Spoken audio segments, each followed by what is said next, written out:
goes through your kidneys every day. And so that means that the kidneys are quite active organs in the body, and because they are quite active, they need to be healthy to continue to do that work every day. And so what they do in essence quite a lot.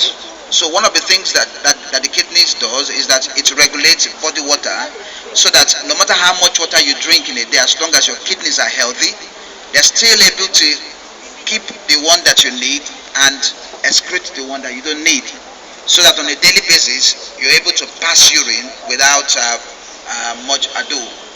At the same time, apart from regulating body water, the kidneys also regulate the pH of the body. I'm sure most of us, or some of us, have done something about acidity and alkalinity in the chemistry lab, and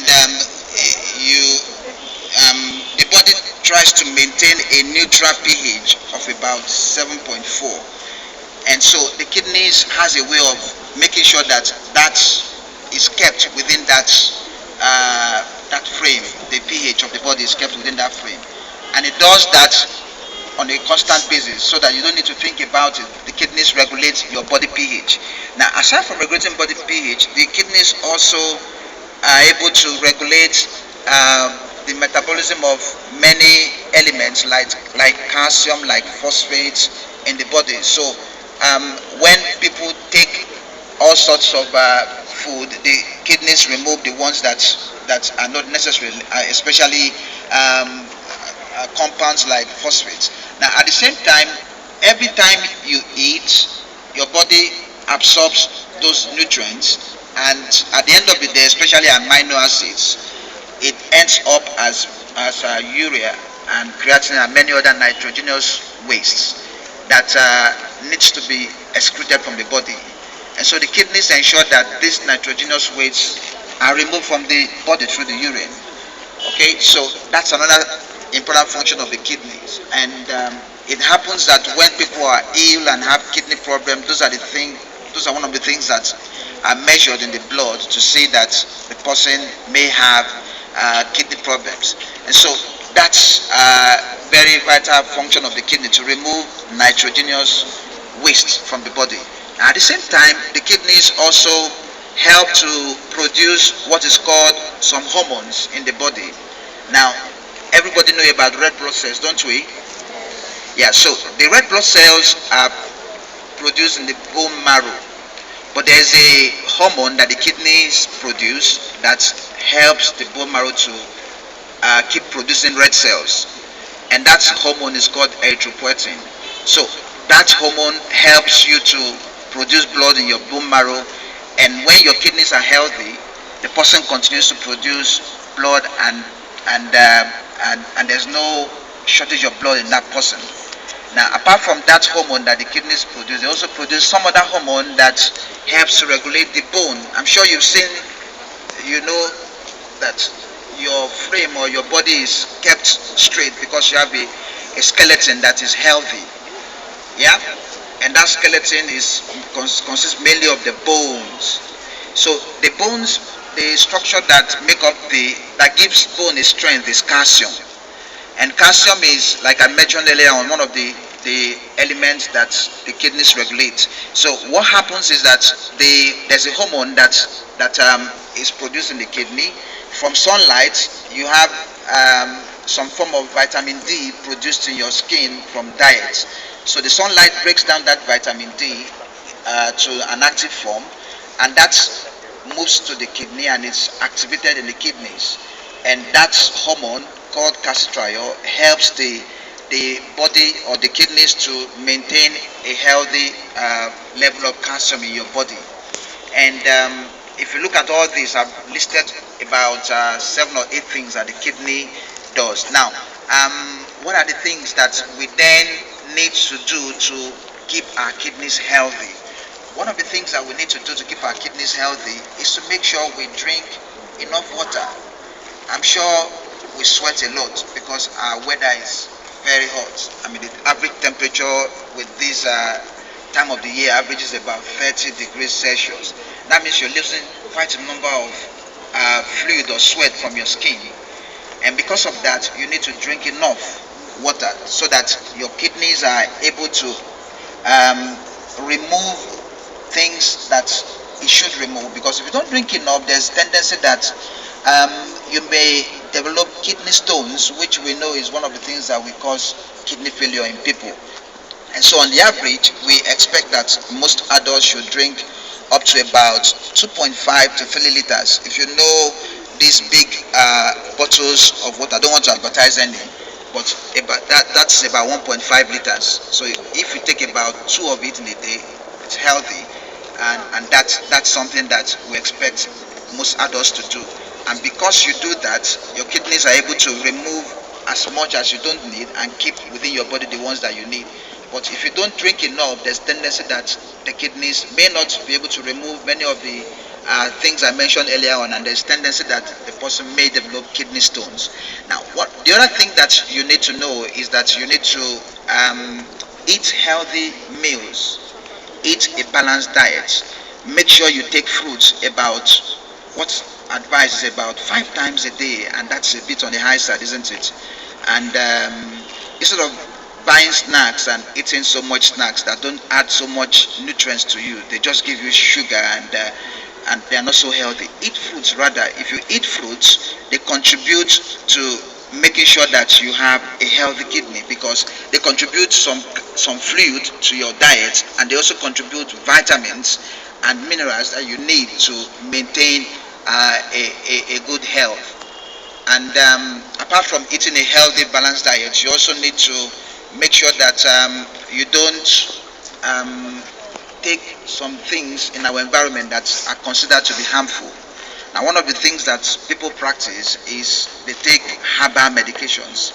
People, maybe in the car parks, in all sorts of places, they make it a habit that when they finish working in a day, they feel tired and they feel that they should take that.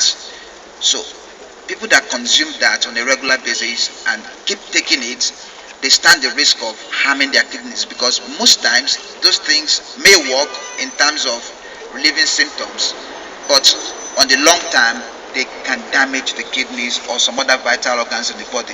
And so it's not healthy to keep consuming herbal remedies often, or what they call agbo in local parlance here. Okay, the other thing is people should avoid smoking, and if people smoke, they should stop smoking, because smoking increases the chance of someone having blood pressure, and blood pressure is not good for the kidneys.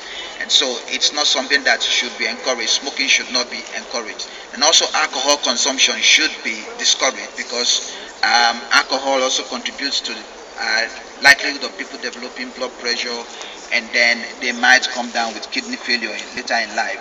So then the other thing is that you need to do exercise. You need to make sure that you have a weight, a body weight that is commensurate with your height. So anyone that is obese should try to lose weight, and we're going to try and assess us today to see whether we are obese or we have an ideal weight for height. So that will help us to be able to advise us further, because when someone is so big, the person puts stress not just on the heart but also on the kidneys, because the kidneys have to do more work to be able to keep the person alive. Now, the last thing I would just want to mention is that very bad practices like having premarital sex or having sexual intercourse before marriage is something that I'm sure you've been advised about before. And in this day of HIV/AIDS, HIV is one of the infections that is known to affect the kidneys. So we want to advise us that we should wait until we get married before we have sex, and we should ensure that we don't indulge in practices that will make us at risk of contacting HIV or AIDS, because that infection or other infections like hepatitis are known to make people come down with come down with kidney problems. Now, the focus of this year's World Kidney Day is actually what is called preventing acute kidney injury, and that's one thing that should be differentiated from chronic kidney disease. Acute kidney injury is a kind of kidney malfunction or kind of kidney disease that affects the kidneys temporarily for a few days or a few weeks, but ultimately the kidneys recover from that damage or that injury. And so, one of the a few of the things that will cause acute kidney injury. I'm sure we've heard of cholera before. Yes. Yeah. So cholera is one infection that people have, and they vomit a lot, they stool a lot, and because they've lost so much fluid from their body, their kidneys don't get enough blood supply, and so the kidney kind of shuts down temporarily. But when the person is well cared for, it's likely those kidneys will recover. So, uh, vomiting, stooling, either from cholera or any other infection, puts people at risk of developing acute kidney injury. And so, as much as possible, when people are ill and they are having those symptoms, they should get to the hospital on time to stop that so that it doesn't progress to acute kidney injury. Then some other things that can cause acute kidney injury, people who take lots of analgesics and use it on a constant basis. It may not just cause acute kidney injury, it could also cause chronic kidney disease, which we just talk about briefly about the symptoms that may come on with chronic kidney disease. Now, it's also important to note that for acute kidney injury, the symptoms are quite, they could also include diarrhea and vomiting. But one of the things that the hallmark of acute kidney injury is that the person doesn't pass much urine. You just discover that someone doesn't pass as much urine as he used to pass. And so that's an indication that the person may be having acute kidney injury and should get to see a doctor so that that can be rectified and taken care of on time. What else? Okay, I'll just come to chronic kidney disease, which is something that is affecting quite a number of people in our environment. And unfortunately, we're in a country that doesn't care so much about us in terms of health.